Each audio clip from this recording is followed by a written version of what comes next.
अस्सलाम वालेकुम वरहमतुल्लाहि वबरकातुहू। आज हम psycho analysis school of thought को इन डिटेल पढ़ेंगे, इसकी डेफिनेशन और इसके डिफरेंट कॉन्सेप्ट्स और फिर इसका वे ऑफ ट्रीटमेंट्स, ये सब कुछ हम इंशाअल्लाह इस वीडियो में इन डिटेल पढ़ेंगे। आपसे रिक्वेस्ट है कि आप वीडियो को एंड तक हमारे साथ रहें ताकि आपको सारे कॉन्सेप्ट्स अच्छे से क्लियर हो जाएँ और आपके नोट्स भी तैयार हो जाएँ।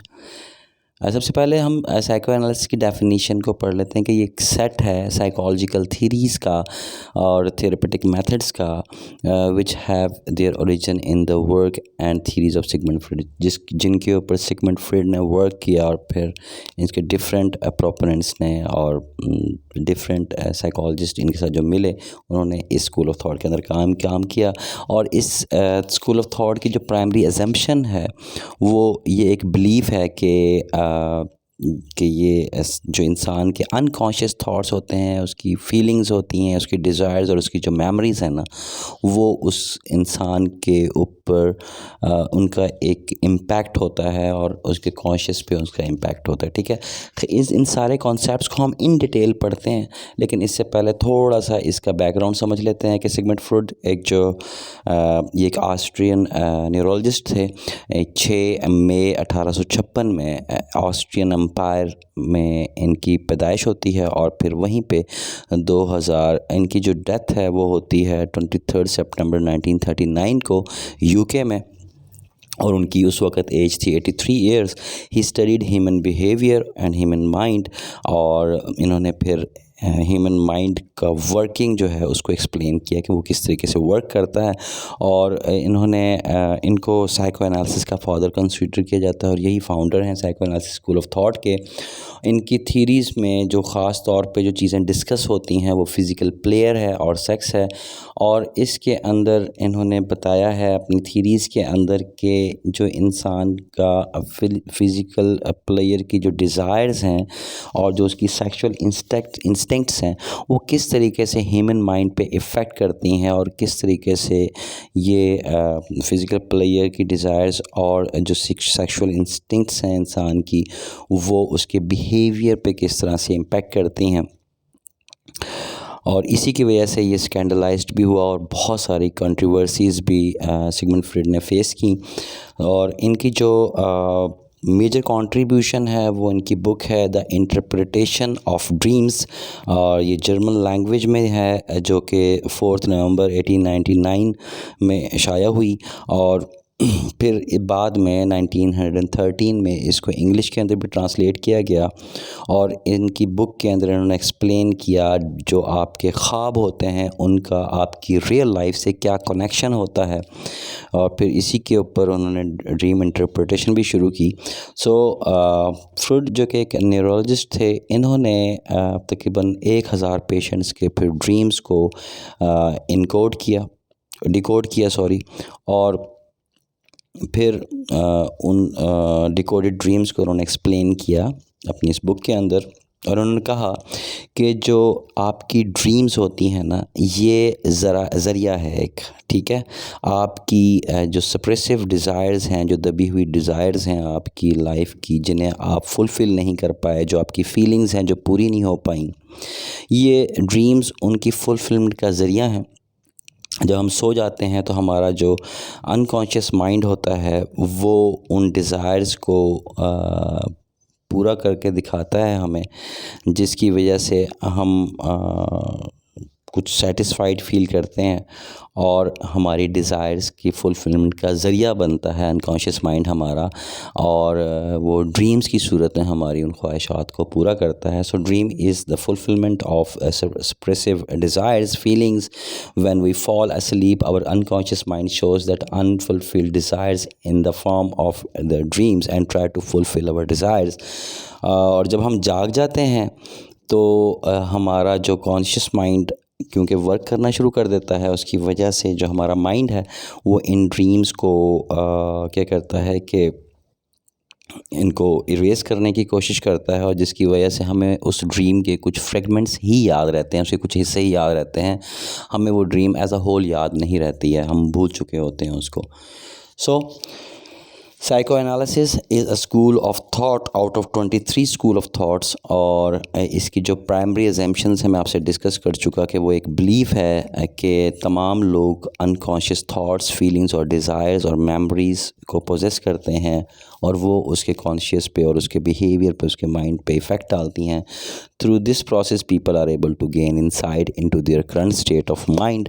और फिर ये school of thought 19th century के अंदर सिगमंड फ्रॉइड ने बनाया, जो कि ऑस्ट्रियन फिजिशियन थे। Freud started to change the face of psychology. यहाँ से उन्होंने बुनियाद डाली साइकोलॉजी के फेस को चेंज करने की।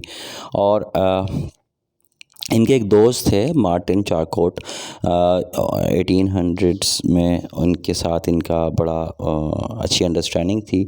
और जो चारकोट थे वो क्या करते थे कि वो हिप्नोसिस पे काम करते थे और ये उन औरतों का इलाज करते थे जो कि हिस्टीरिया से सफ़र करती थी। तो उनके इलाज के लिए वो हिप्नोसिस का तरीक़ाकार अडॉप्ट किया था उन्होंने। और जो सिगमंड फ्रॉइड हैं उनकी मार्टिन चारकोट के साथ बहुत अच्छी फ्रेंडशिप थी और वो इनके साथ हिप्नोसिस पे भी काम करते रहे। तो फिर इन्होंने इसको मद्देनज़र रखते हुए एक टॉक थेरेपी का मेथड जो इंट्रोड्यूस करवाया। और इसके अलावा उन्होंने डिफरेंट थेरेपेटिक टेक्निक्स भी इंट्रोड्यूस करवाई, लाइक फ्री एसोसिएशन की, ड्रीम एनालिसिस की और ट्रांसफरेंस की। ये तीनों हम आगे फर्दर जब इस कॉन्सेप्ट को समझ लेंगे साइको एनालिसिस के, तो फिर हम इसको डिस्कस करेंगे। तो खैर, साइको एनालिसिस के अंदर सबसे पहला जो काम इन्होंने किया सिगमंड फ्रॉइड ने, इन्होंने जो माइंड है ना इसको 3 लेवल्स में डिवाइड किया। तो Freud delineated the mind in the distinct levels, each with their own roles and functions। तो 3 जो माइंड के जो 3 पार्ट्स में उसने डिवाइड किया, फिर हर पार्ट का उन्होंने क्या किया कि रोल एंड फंक्शन भी साथ में बयान किया। और वो 3 पार्ट्स थे: कॉन्शियस माइंड, सब कॉन्शियस माइंड और फिर अनकॉन्शियस माइंड। और ये तरतीब से हैं। तो आपका जो सब कॉन्शियस है, जो आप जो इस वक्त जिस स्टेट में आप हैं, जो मेरी आवाज़ को सुन रहे हैं और ये जो आपके सामने लिखा हुआ है, राइटिंग्स हैं, इनको आप पढ़ पा रहे हैं और इन्हें समझ भी पा रहे हैं। और आपके आसपास का जो एटमॉस्फेयर है या जो एनवायरनमेंट है, इसको भी आप समझ पा रहे हैं और आप इसे महसूस कर रहे हैं। ये सब आपका कॉन्शियस माइंड है। और जो प्री कॉन्शियस माइंड है, that is consist of anything that could potentially be brought into the conscious mind. ऐसी चीज़ें जो आपके सामने ना तो वक़ू पज़ीर हो रही हैं, ना ही आपको नज़र आ रही हैं, लेकिन उस एक्सपीरियंस से आप गुज़रे हैं, उन चीज़ों को आपने देखा है, सुना है, आप जानते हैं। और इस वक्त अगर मैं आपसे आप का सेल नंबर पूछूं तो आप फ़ौरन से वो बता पाएंगे।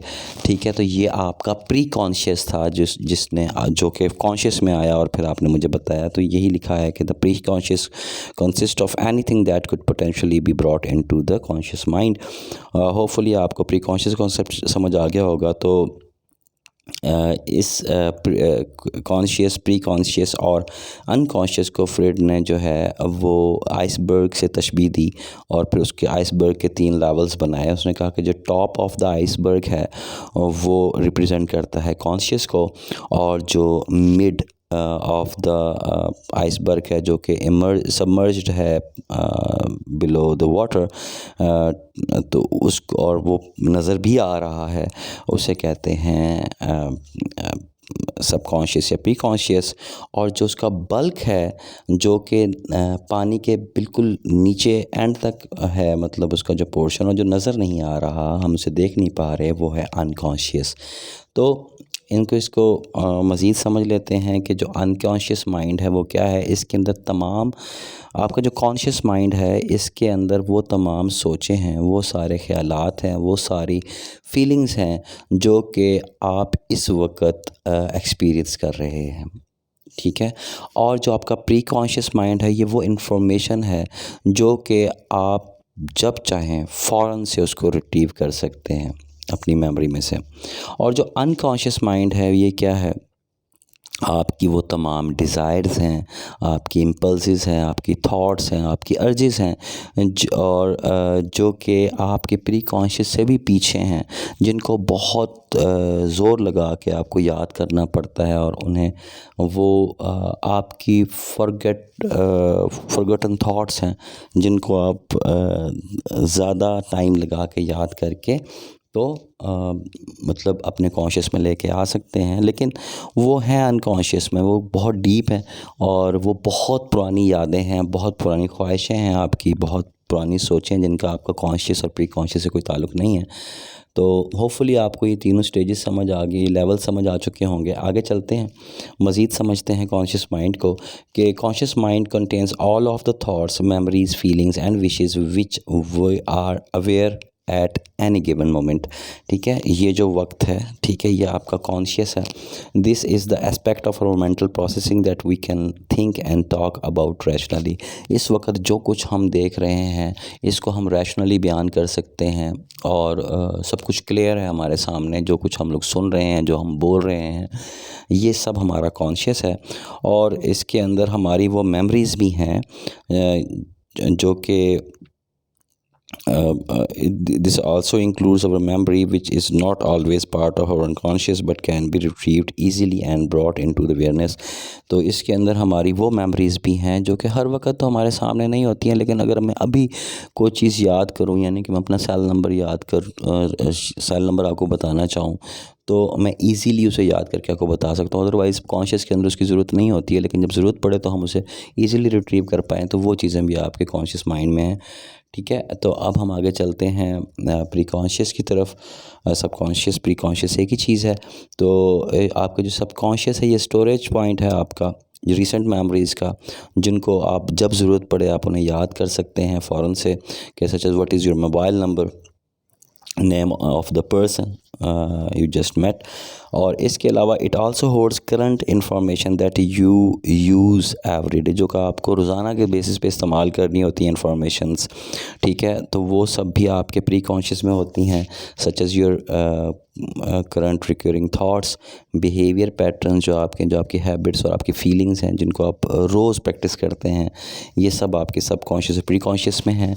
और सब कॉन्शियस प्री कॉन्शियस थाट्स जो हैं वो आपके बिहेवियर मेमोरी हैं, जो कंसिस्ट हैं आपके और आपके प्री कॉन्शियस माइंड के अंदर वो सोचें हैं, आपके वो बिहेवियर्स हैं, जिनको आप जब चाहें, ठीक है, अपने कॉन्शियस माइंड में लेके आ सकते हैं। जब चाहें आप उनको याद कर सकते हैं, जब चाहें आप उन्हें अपने इस लेवल से निकाल के कॉन्शियस लेवल के अंदर ला के प्रैक्टिस कर सकते हैं। वो सब थिंकिंग्स, वो सब फीलिंग्स, वो सब बिहेवियर्स जो आपके हैं, वो हैं आपके सबकॉन्शियस और प्री कॉन्शियस थॉट्स। ठीक है जी, आप चलते हैं अनकॉन्शियस की तरफ। The unconscious mind is where all of your memories and past experiences reside. जो आपकी पुरानी बचपन से लेके ठीक है लड़कपन तक, या एक लंबे अरसे पुरानी जो आपकी सोचें हैं, मेमोरीज़ हैं, थॉट्स हैं, और जो आपके एक्सपीरियंसेस हैं, जो वो स्टोर हैं, जो वो आपके अनकॉन्शियस में स्टोर हैं।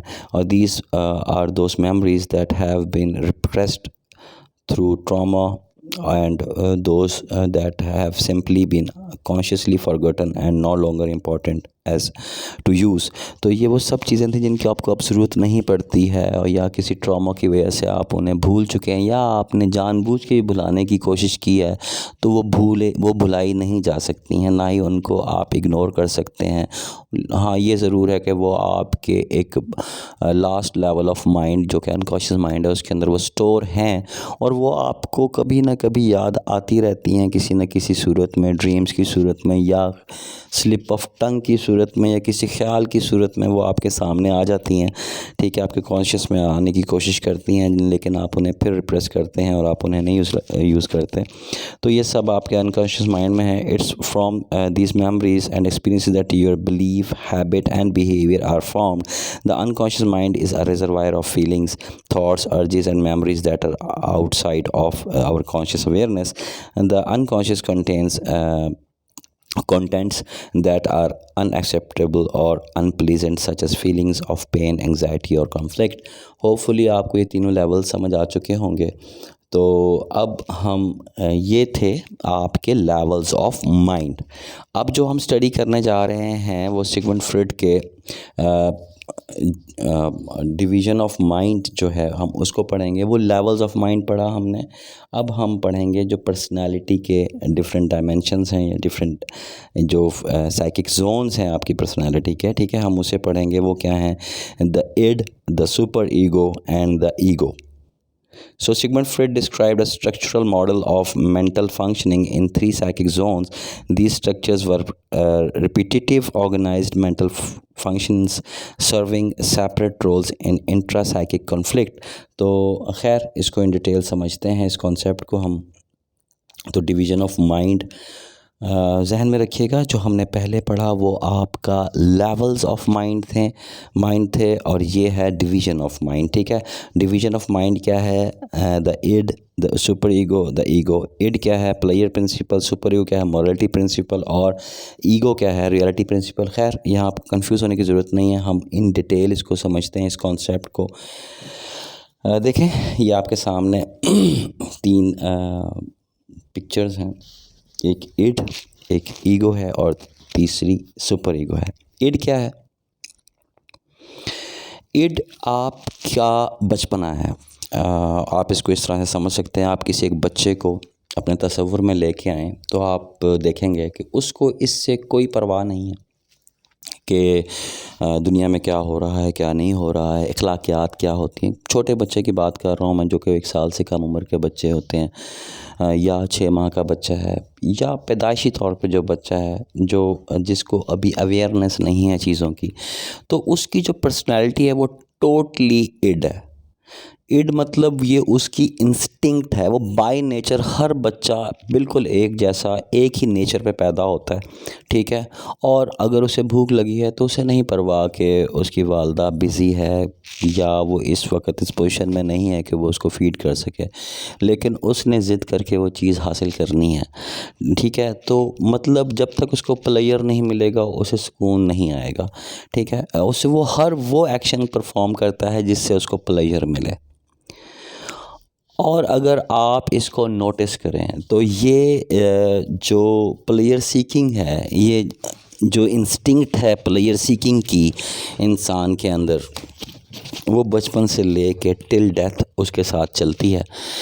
लेकिन अब ऐसा क्या होता है कि बच्चा जैसे जैसे बड़ा होता है वो अपनी इन डिज़ायर्स को, प्लेयर सीकिंग की डिज़ायर्स को वो कंट्रोल करना, उसका वो डिज़ायर्स कंट्रोल होना शुरू हो जाती हैं। ऐसा क्या होता है? ऐसा ये होता है कि जो बच्चे के पेरेंट्स हैं या उसका एनवायरनमेंट है वो उसको डिस्करेज करते हैं सोसाइटी के अंदर उन डिज़ायर्स को फुलफ़िल करने में, उसको डिस्करेज करते हैं और उसको अखलाकियात सिखाई जाती हैं कि ये एक्शंस प्लेयर सीकिंग के आपने सोसाइटी के अंदर परफॉर्म नहीं करने हैं। हम यूँ कह सकते हैं कि उसे मोरालिटी सिखाई जाती है, अखलाकियात सिखाए जाते हैं, उसे समझाया जाता है कि आप का जो भी ख्वाहिशात हैं इन्हें पूरा करने का एक पर्टिकुलर टाइम है, इसकी एक पर्टिकुलर प्लेस है, ठीक है। तो ये सब चीज़ें मोरालिटी में आती हैं और इनको सोसाइटी के अंदर कंट्रोल करना है और किस तरीके से कंट्रोल करना है ये सब कुछ सिखाया जाता है एनवायरनमेंट के ज़रिए, सोसाइटी के ज़रिए। पेरेंट्स या फैमिली मेम्बर्स, उसके टीचर्स, उसके फ्रेंड्स उसे ये चीज़ें सिखाते हैं उस बच्चे को। और ये जो अखलाकियात सिखाए जाते हैं, मोरालिटी सिखाई जाती है, ये है सुपर ईगो, ठीक है। तो ये दोनों, इड तो बाय नेचर ही डेवलप्ड होती है, सुपर ईगो को डेवलप करती है सोसाइटी, ठीक है। ये दोनों कॉन्सेप्ट्स आपको क्लियर हो गए। अब जब ये जब सुपर ईगो डेवलप होना शुरू होती है, एक स्टेज आती है जिसे हम कहते हैं मैच्योरिटी, कि उस लम्हे तक मैच्योर, जब तक इंसान मैच्योर नहीं होता वो ख़ुद सही और गलत की पहचान नहीं कर लेता, जब वो खुद अपनी इड को कंट्रोल करना नहीं सीख जाता जब तक, ठीक है, उस वक़्त तक ये अखलाकियात सिखवाई भी जाती हैं उसे और उससे इनकी प्रैक्टिस भी करवाई जाती है। तो वो उसके सोसाइटी के मेंबरान उससे प्रैक्टिस करवाते हैं, लेकिन जब वो मैच्योर हो जाता है तो फिर उसके अंदर एक डिसीजन पावर क्रिएट होती है। तो वो अपनी इड और सुपर ईगो के दरमियान बैलेंस करने के काबिल हो जाता है। तो वो जो उसकी क्वालिटी है इड और सुपर ईगो को बैलेंस करने की, उस क्वालिटी को कहते हैं ईगो। और ये रियलिटी प्रिंसिपल पे चलता है, ये रैशनल होता है, ये सिचुएशन के हिसाब से इड को कंट्रोल करता है और सुपर ईगो की रिक्वायरमेंट्स भी पूरी करके देता है। ठीक है, तो ये जो ईगो है ये एक रियलिटी प्रिंसिपल है और हम इसको एक मैच्योरिटी की एग्जांपल से समझ सकते हैं कि इंसान जो है तभी मैच्योर होता है जब वो इड और सुपर ईगो के दरमियान बैलेंस कायम करना बैलेंस मेंटेन करना जब सीख जाता है, तो ये उसकी मैच्योरिटी है, ये उसका ईगो है। तो this is the difference between id, superego and ego. We can say कि एक घोड़ा जो है उसकी इंस्टिंक्ट है दौड़ना, तो वो दौड़ता है, ठीक है, और वो इस चीज़ की तमीज़ नहीं करता कि वो दौड़ते वक्त किसी की फसल के ऊपर से गुजरेगा या किसी इंसान को अपने खुरों के नीचे दे देगा, ठीक है, वो उसको इस चीज़ की परवाह नहीं होती। उसने सिर्फ एक लाइन में दौड़ना है।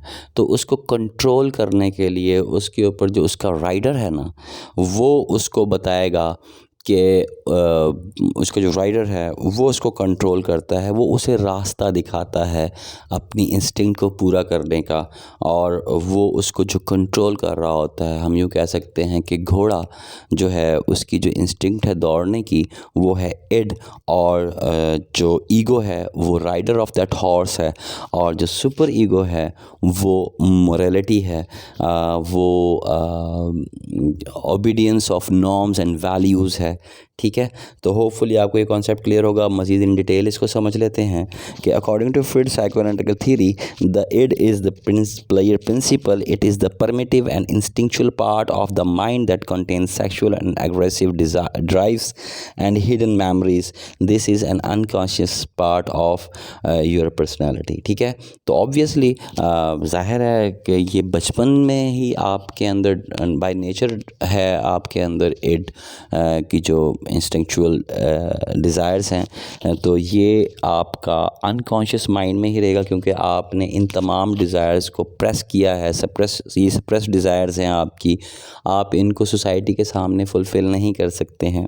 ठीक है, तो इसी तरीके से it is basically a childish and impulsive part of you that just does what it wants, and it wants things really intensely and doesn't really think about the consciousness। ठीक है, इड को इससे कोई परवाह नहीं है कि करंट सिचुएशन के अंदर क्या चल रहा है, आपके कॉन्शियस में क्या चल रहा है, आप क्या देख रहे हैं, आप कहाँ खड़े हैं, आप सोसाइटी की इस वक्त डिमांड क्या है, आपको इस वक्त आपको किस तरह से बिहेव करना है। इससे इड को कोई सरोकार नहीं। इड कहता है कि मेरा प्लेयर प्रिंसिपल पूरा होना चाहिए, और जबकि अगर आप इड को सेटिस्फाई करने बैठ जाएं सोसाइटी के अंदर, तो आपकी पर्सनालिटी के ऊपर उंगलियां उठना शुरू हो जाएंगी, और आप इस खौफ से, क्योंकि सोसाइटी तो मॉरलिटी मांगती है, तो ये इड आपकी जो डिज़ायर्स हैं जो कि फुलफ़िल नहीं हो पाती हैं और आप उन्हें फुलफ़िल करना चाहते हैं।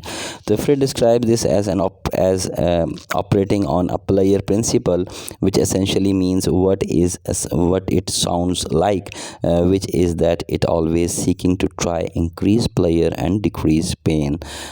The id comprises of two kinds of biological instincts or drives, which Freud called eros and thanatos। ठीक है, तो id जो है वो मुश्तमिल है दो किस्म की डिज़ायर्स के ऊपर, दो किस्म की ड्राइव्स के ऊपर, और वो हैं इरोस और थैनाटोस। आइए थैनाटोस, इरोस और थैनाटोस को भी समझ लेते हैं। इरोस क्या है? Eros also referred to in terms of libido or libidinal energy of love। ठीक है, is the life instinct innate in all human beings। libido हर इंसान के अंदर मौजूद है, ठीक है, और ये एक एनर्जी है लव की, मोहब्बत करने की, और डिज़ायर्स को पूरा करने की, ठीक है, और आपकी मोटिवेशन की, ठीक है, आप अपनी चीज़ों को अपनी डिज़ायर्स को फुलफ़िल करने के लिए जो मेहनत करते हैं, उसके लिए आप इसे कह सकते हैं कि ये आपकी लाइफ इंस्टिंक्ट है, जीने की ख्वाहिश है, और जीने के लिए जो कुछ भी ज़रूरी है ये सब आपका ईरोज़ के अंदर आता है। आपको भूख लगती है, आपको प्यास लगती है, आपको प्यार चाहिए, आपको केयर चाहिए, आपको, और इन सब चीज़ों को हासिल करने के लिए आप हार्ड वर्क करते हैं। तो ये जो क्वालिटी आपके ईड के अंदर मौजूद है इसे कहते हैं इरोस। और फिर इसकी जो ऑपोजिट है वो है थैनेटोस। थैनेटोस क्या हैं? वो आपकी डेथ इंस्टिंक्ट्स हैं। अब डेथ इंस्टिंक्ट का मतलब ये नहीं है कि आपने किसी को मर्डर करना है। ये आप इंसान के अंदर ये वो इंस्टिंक्ट है जिसके अंदर वो अपनी ज़ात को खुद ही नुकसान पहुंचाता है, ठीक है। और ये जो ड्राइव है इसे कहते हैं थैनेटोस, और ये डेथ इंस्टिंक्ट है जो कि इंसान को इंगेज करती है रिस्की बिहेवियर्स में, डिस्ट्रक्टिव बिहेवियर्स में, और कुछ लोग इसके अंदर डेथ तक भी पहुंच जाते हैं, ठीक है। और लेकिन ये जहन में रखिएगा कि ये अपनी ज़ात को ही नुकसान पहुंचाने की एक ड्राइव है इंसान के अंदर, जिसे हम डेथ इंस्टिंक्ट कहते हैं, और ये एक डिस्ट्रक्टिव फोर्स भी है। ये इसके अंदर लोगों से नफ़रत भी होती है, इंसान को जो गुस्सा आता है आपके अंदर, वायलेंस के जो जज्बात आते हैं, जो मर्डर करने के या सुसाइड करने के जो इमोशंस आपके अंदर क्रिएट होते हैं उन्हें थैनेटोस कहते हैं। और जो आपकी लाइफ इंस्टिंक्ट्स हैं जिनके अंदर आप मोटिवेटेड होते हैं हार्ड वर्क के लिए, क्रिएटिविटी के लिए, अचीवमेंट्स के लिए, एजुकेशनल ग्राउंड्स में या पॉलिटिकल ग्राउंड्स में, या आप किसी मेहनत करने के लिए, जो आपको आपके अंदर प्यार करने और चाहने और चाहे जाने की जो ख्वाहिशात आपके अंदर आती हैं, आपको जो खाने पीने की ख्वाहिशात हैं वो, और जो सिक्योरिटी की जो ख्वाहिशात हैं, ये सब आपकी इरोज़ हैं। तो this is the difference between Eros and Thanatos, and these are the drives of id. Hopefully आपको ये भी क्लियर हो गया होगा। आगे चलते हैं ईगो के बारे में। ईगो क्या है? It's a reality principle. The ego operates based on the reality principle which strives to satisfy the id's desires in realistic and socially appropriate ways, ठीक है जी। तो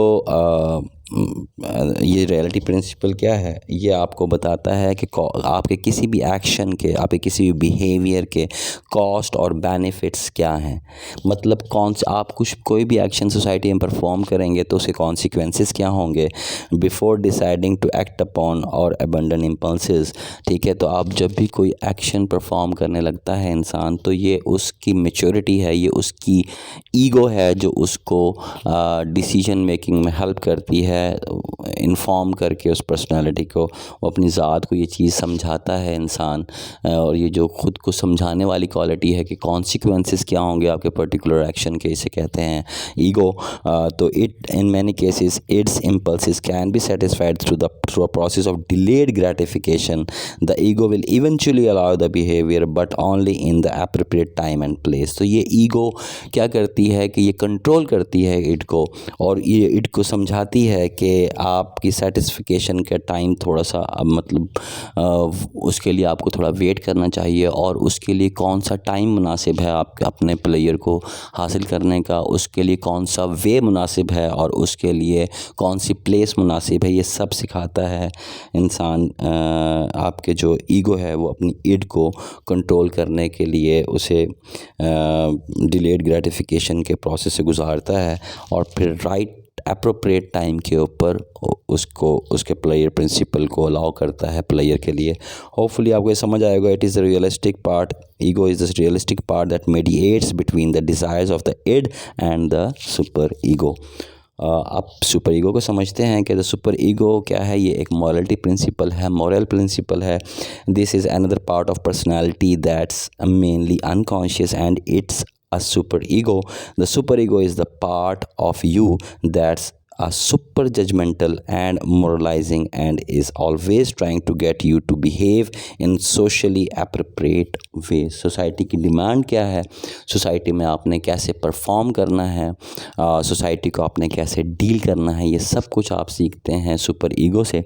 ये सब कुछ आपके अंदर जो कुछ भी थॉट्स मौजूद हैं आपके माइंड में, ये सब मॉरलिटी की जितनी भी थॉट्स हैं ये भी आपके अनकॉन्शियस माइंड में मौजूद हैं, और ये आप इन्हें कहते हैं सुपर ईगो। तो इड आपकी इंस्टिंक्चुअल डिज़ायर्स हैं, जो नेचुरल डिज़ायर्स हैं आपकी, और जो प्लेयर सीकिंग की डिज़ायर्स हैं वो हैं इड, और जो मॉरलिटी के जो प्रिंसिपल्स हैं सारे वो हैं सुपर ईगो। और जो डिसीजन मेकिंग है और जो बैलेंस मेकिंग का मैकेनिज़्म आपके अंदर है उसे कहते हैं between id and ego, between id and superego. जो आपका बैलेंस मेकिंग का मैकेनिज़्म है between superego and id उसे कहते हैं ईगो। तो होपफुली आपको ये तीनों कॉन्सेप्ट समझ आ गए होंगे। तो according to the Freud, the well adjusted individual uses the ego to maintain a reasonable balance between the conflicting demands of super ego and id। Hopefully अब आपको ये कॉन्सेप्ट भी क्लियर हो गया होगा। तो अब टेक्निक्स पढ़ लेते हैं साइको एनालिसिस के, इसके मेथड्स को पढ़ लेते हैं। If we talk about the fear, phobias and nightmares, so how can we reach out the unconscious? तो इसको समझने के लिए क्या मेथड्स इंट्रोड्यूस कराए सिगमंड फ्रीड ने, वो थे free association, dream analysis, transference analysis और फ्रीड्स स्लिप ऑफ टंग। तो हम सबसे पढ़ते हैं फ्री एसोसिएशन को। फ्री एसोसिएशन के अंदर क्या होता है कि इसके अंदर जो क्लाइंट होता है उसको इनकरेज किया जाता है। फ्री एसोसिएशन के अंदर क्लाइंट को इनकरेज किया जाता है कि उसके जहन में कुछ भी आया है वो अपने साइकोलॉजिस्ट के साथ उसे डिस्कस करे, और डिस्कस करते वक्त वो कोई भी उसके जहन में थॉट है, कुछ भी वो डिस्कस करना चाहता है, उसे वो सेंसर ना करे, एज इट इज़ वो अपने साइकोलॉजिस्ट को वो बता दे। ठीक है, और उसके अंदर उसको एक काउच के ऊपर लिटाया जाता है जिसके अंदर उसको बिल्कुल रिलैक्स काउच होता है, और उसके चेहरे पे कोई कपड़ा या तकिया रख दिया जाता है जिसको वो रख के फ्रीली एसोसिएट कर सके। ठीक है, तो Freud introduced the freely association technique in which patient was encouraged to say anything that came to the mind of that patient. So Freud free association technique provided him with studying a tool for studying the meaning of dreams, slip of tongue, forgetfulness and other mistakes we do in everyday life। ठीक है, तो चूँकि it's very much clear कि हमारी जो slip of tongue होती है या जो हमें ड्रीम्स आते हैं, ठीक है, और जो हमें भूलने की बीमारी होती है या हम कोई एवरीडे लाइफ के अंदर कोई गलतियां करते हैं, दरअसल वो सब के सब चीज़ें हमारे अनकॉन्शियस माइंड की वजह से हो रही होती हैं। तो जब तक वो हमारा अनकॉन्शियस माइंड साइकोलॉजिस्ट स्टडी नहीं करता उस वक्त तक वो उसको मैनेज भी नहीं कर सकता। तो इसलिए फ्री एसोसिएशन की टेक्निक इस्तेमाल की जाती है जिसके अंदर patient is asked to lie on couch and the therapist sits behind the client, then a patient is asked to give a running account of his thought pattern uninterrupted without censoring it। ठीक है जी, वो continuously अपनी तमाम thoughts जो उसके जहन में मौजूद हैं, जो उसके लाइफ एक्सपीरियंसेस हैं और जो उसके प्रॉब्लम्स हैं उनको वो बताता जाता है, जो उसकी डिज़ायर्स हैं, जो कुछ भी है उसको विदाउट सेंसरशिप, मतलब किसी चीज़ को वो कट नहीं करेगा, शर्म महसूस नहीं करेगा और वो खुल के अपने सारे प्रॉब्लम्स को बताएगा। ठीक है, तो free association is the expression of the content of consciousness without censorship as an aid in gaining access to unconscious process. तो इस फ्री एसोसिएशन के थ्रू जो साइकोलॉजिस्ट है वो पहुंचने की कोशिश करता है इंसान के अनकॉन्शियस माइंड के अंदर। So the technique is used in psycho analysis which was originally devised by Sigmund Freud out of the hypnotic method of his mentor and colleague Joseph Breuer. ये भी उनके एक दोस्त थे। आगे चलते हैं, ड्रीम इंटरप्रिटेशन। ड्रीम एनालिसिस में क्या होता है कि इसके अंदर भी आप इंसान के ड्रीम्स को सुनने के बाद उसके अनकॉन्शियस माइंड में पहुंचने की कोशिश करता है साइकोलॉजिस्ट, ठीक है। The interpretation of dream is the royal road to knowledge of unconscious activities of the mind. Dream has a connection with past experiences and memories. अगर आप अपने किसी ड्रीम को याद करें तो आप भी इस नतीजे पे पहुँचेंगे कि आपके ड्रीम का आप किसी न किसी मेमोरी के साथ लाजमी कोई ताल्लुक़ रहा है, जिसे आप सोचते रहे हैं, आपकी अनफुलफिल्ड डिज़ायर्स के साथ उसका ताल्लुक़ रहता है, ठीक है। तो Sigmund Freud describe that source of the contents of dreams are significant experience. कोई ख़ास एक्सपीरियंस आपकी लाइफ का हुआ तो वो आपके ड्रीम्स में आता है। एक या एक से ज़्यादा एक्सपीरियंसेस, वन और मोर एक्सपीरियंसेस आपकी लाइफ के, वो भी आपके ड्रीम में आते हैं। आपकी जो स्ट्रॉन्ग एक्सप्रेसिव डिज़ायर्स हैं जो पूरी नहीं हो सकी हैं या आप इन फ्यूचर उन्हें पूरा करना चाहते हैं, वो आपके माइंड में आती हैं। आपके गुड एक्सपीरियंसेस या बैड एक्सपीरियंसेस आपकी गुड ड्रीम्स में या बैड ड्रीम्स में आपको नज़र आते हैं, ठीक है जी। Dream can use any part of dreamer's life. Hopefully dream analysis भी आपको समझ आ गया होगा। एक कॉन्सेप्ट है ट्रांसफरेंस का। ट्रांसफरेंस को हम डिटेल समझने की कोशिश करते हैं। Transference is when someone redirects their feelings about one person on to someone else. देखिए, जब आप अपनी कुछ फीलिंग्स को किसी शख्स के साथ उनको फुलफ़िल करना चाहते थे लेकिन आप उन्हें वहाँ फुलफ़िल ना कर पाए, अब आप किसी दूसरे शख्स को परसीव करते हैं एज़ दैट पर्सन जिसके साथ आपकी अटैचमेंट थी या आपकी उसके साथ कोई कॉन्फ्लिक्ट था, तो आप जो डिज़ायर्स उस पर पूरा करना चाह रहे थे वो वहाँ पूरा ना हुई, ठीक है। और आपने वो सब कुछ आप किसी दूसरे शख्स के ऊपर अप्लाई करना चाहते हैं, तो ये है ट्रांसफरेंस, ठीक है। Transference is when someone redirects their feelings about one person on to someone else. So during a therapy session, और ये मोस्टली होता है थेरेपी सेशंस के अंदर, during the therapy session it usually refers to a person transferring their feelings about someone else on to their therapist. तो अगर किसी के साथ किसी की कोई लव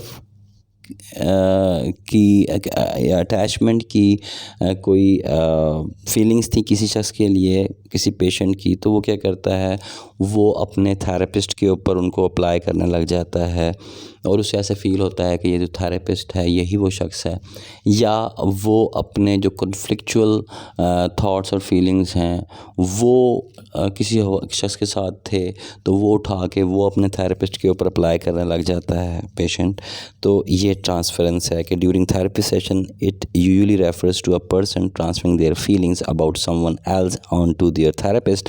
सो अब एक टर्म है ट्रांसफरेंस के बाद एक टर्म है काउंटर ट्रांसफरेंस। काउंटर ट्रांसफरेंस क्या है कि जब थेरेपिस्ट अपनी फीलिंग्स को ट्रांसफ़र करता है किसी पेशेंट के ऊपर, यानी कि फ़र्ज़ करें कि थेरेपिस्ट की ज़िंदगी में कभी उसे किसी के साथ नफ़रत हुई हो या किसी के साथ कोई कॉन्फ्लिक्ट हुआ हो, तो उसको उस जैसी आदतें या उस जैसी पर्सनैलिटी एज अ पेशेंट उसके सामने आ गई है और वो अपनी उन थॉट्स को इसके ऊपर अप्लाई कर रहा है, गुस्से की या मोहब्बत की। तो ये जब थेरेपिस्ट की तरफ से होगा पेशेंट के ऊपर, तो इसे कहेंगे कि ये काउंटर ट्रांसफरेंस है, ठीक है जी। और अगर यही प्रोसेस एक पेशेंट अडॉप्ट करता है अपने थेरेपिस्ट के ऊपर, तो फिर ये ट्रांसफरेंस है। और जब थेरेपिस्ट अप्लाई करता है अपने पेशेंट के ऊपर, तो ये काउंटर ट्रांसफरेंस है, ठीक है। मज़ीद समझते हैं। In psychoanalysis, the interpretation of patients' early relationships and experiences as they are reflected and expressed in his or her present relationship to the analyst, also called as transference analysis. Transference is a phenomenon characterized by unconscious redirection of feelings from one person to another. It is a relation between individual and psychologist established during treatment. Because patient expresses past feelings of love and hate which might be repressed due to lack of opportunity during treatment. This love and hate may be for his parents, family members, siblings, or friends. It's a powerful tool of therapist to know about likes and dislikes. होता क्या है actually, जब free association हो रही होती है तो therapist जानबूझ के भी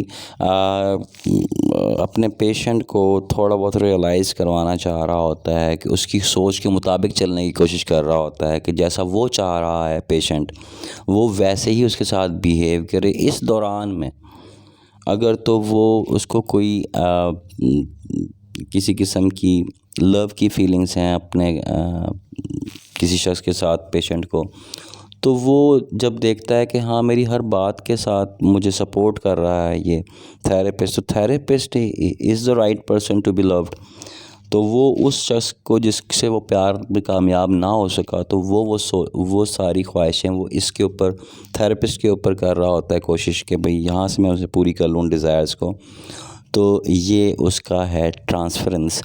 और ऐसे ही अगर उसे किसी के साथ अगर पेशेंट को किसी के साथ कॉन्फ्लिक्ट था तो बार बार जानबूझ के जो थेरेपिस्ट होता है वो उस चीज़ को हाईलाइट करने की कोशिश करता है जिसको वो अवॉइड करने की कोशिश कर रहा है पेशेंट। तो फिर पेशेंट क्या करता है, अपने उस सारे गुस्से को ला के उतारता है किसके ऊपर, अपने थेरेपिस्ट के ऊपर। थेरेपिस्ट को पता चल जाता है कि असल प्रॉब्लम कहाँ पे है, लेकिन ये एक बड़ा ख़तरनाक खेल है। तो इस दौरान में क्या होता है कि ये ट्रांसफरेंस हो जाती है, ठीक है। तो ये एक पावरफुल टूल भी है थेरेपिस्ट के लिए, लेकिन इसका ज़िम्मेदार in most of the cases जो है वो थेरेपिस्ट ही होता है। तो अगर एक पेशेंट डॉक्टर से इस थेरेपिस्ट के बारे में कहता है कि आई लव डॉक्टर, तो ये क्या होगा कि ये ट्रांसफरेंस है, क्योंकि दरअसल वो लव डॉक्टर से तो नहीं कर रहा, वो किसी और से करता था, लेकिन ड्यूरिंग ट्रीटमेंट ये आपस में रिलेशन बिल्ड हो गया, ठीक है।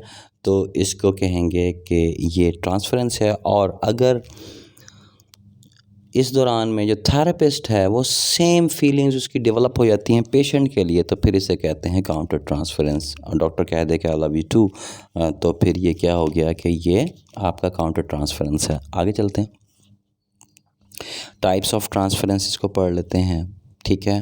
Transference refers to a way of responding to situation in the present by drawing patterns of behavior formed in childhood, especially as a result of traumas or difficulties. So we are all to some extent involved in transferences.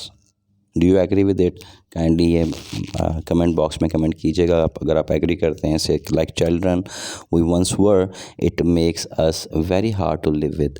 We need to become aware of how transference makes us to respond to present situation with undue intensity, suspicion, defensive or anxiety. Transference involves the projection of early relationship and dynamics onto the therapist, who represents the authority figure similar to patient's parents. For example, transference can take many forms. It may be reflected in comments about therapist clothing or office furnishings. It may take the form direct comments of admiration, dislike, love, or anger. The important point in that these reactions do not reflect current realities but have their roots in childhood. तो इसकी जो types हैं उसे हम देख लेते हैं। सबसे पहले पॉजिटिव ट्रांसफरेंस है। पॉजिटिव ट्रांसफरेंस के अंदर क्या होता है कि जो पेशेंट है उसका पॉजिटिव एटीट्यूड होता है थेरेपिस्ट की तरफ, ठीक है, और पेशेंट एक अच्छा रिलेशन बनाने की कोशिश करता है डॉक्टर उस थेरेपिस्ट के साथ, और उसको ट्रस्ट होता है अपने थेरेपिस्ट के ऊपर। For example, being your therapist as caring, supportive like your father. Negative transference में क्या होता है, यहाँ जो पेशेंट है वो एक नेगेटिव एटीट्यूड रखता है अपने थेरेपिस्ट की तरफ, और उस पेशेंट को प्रॉब्लम्स होते हैं थेरेपिस्ट के साथ, वो कॉन्फ्लिक्ट में जाता है अपने थेरेपिस्ट के साथ और वो उसे अपना दुश्मन समझता है। ठीक है। For example viewing therapist as an ex spouse who has cheated her and start hating the therapist during the therapy session. तो होपफुली आपको पॉजिटिव और नेगेटिव ट्रांसफरेंस समझ आ गई होगी। अब काउंटर ट्रांसफरेंस मैंने पहले समझाया, मैं और समझा देता हूँ यहाँ पे कि यहाँ पे जो थेरेपिस्ट है ना, उसका या तो पॉजिटिव या नेगेटिव एटीट्यूड होगा टूवर्ड्स द क्लाइंट, ठीक है। और ये बहुत डेंजरस ट्रांसफरेंस है। सो यहाँ पे थेरेपिस्ट को प्रोफेशनल होना चाहिए। और इसमें एग्जाम्पलरी ये है कि a therapist project is on unresolved conflicts on to the client और sometimes romantic relationship with the client. ऐसी सिचुएशन के अंदर जो थेरेपिस्ट है उसको प्रोफेशनली बिहेव करना चाहिए। और प्रोफेशनल बिहेवियर ये है कि जब काउंटर ट्रांसफरेंस हो जाए तो थेरेपिस्ट को चाहिए कि जो पेशेंट है, जो क्लाइंट है, उसका साइकोलॉजिस्ट चेंज कर दे और वो ख़ुद उसको ट्रीट मत करे। तो इस ट्रांसफरेंस को यूज़ किया जाता है थेरेपी के दौरान। तो साबित क्या हुआ कि ट्रांसफरेंस थेरेपिस्ट खुद क्रिएट करवाता है, ठीक है। तो transference in therapy may be unintentional. A patient redirects feelings about a parent, sibling और spouse on to the therapist. It could also be intentional और provoked. A therapist may actively work with the client to draw out feelings or conflicts.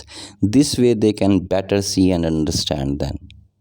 Transference को बाकायदा create करता है वो patient के अंदर therapist, और इससे ज़्यादा अच्छे से वो उसके अनकॉन्शियस माइंड तक पहुंच सकता है, ठीक है। In all cases a therapist should make patient aware of when transference is happening, और this way a patient can understand what they are feeling.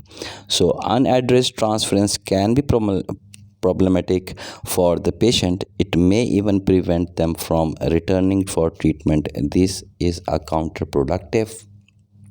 Hopefully आपको psycho analysis school in detail अच्छे से समझ आ गया होगा। काइंडली मेरे channel को subscribe कीजिएगा, अपने फ्रेंड्स के साथ इस वीडियो को शेयर कीजिएगा, दुआओं में याद रखिएगा। अस्सलाम वालेकुम, अल्लाह हाफ़िज़।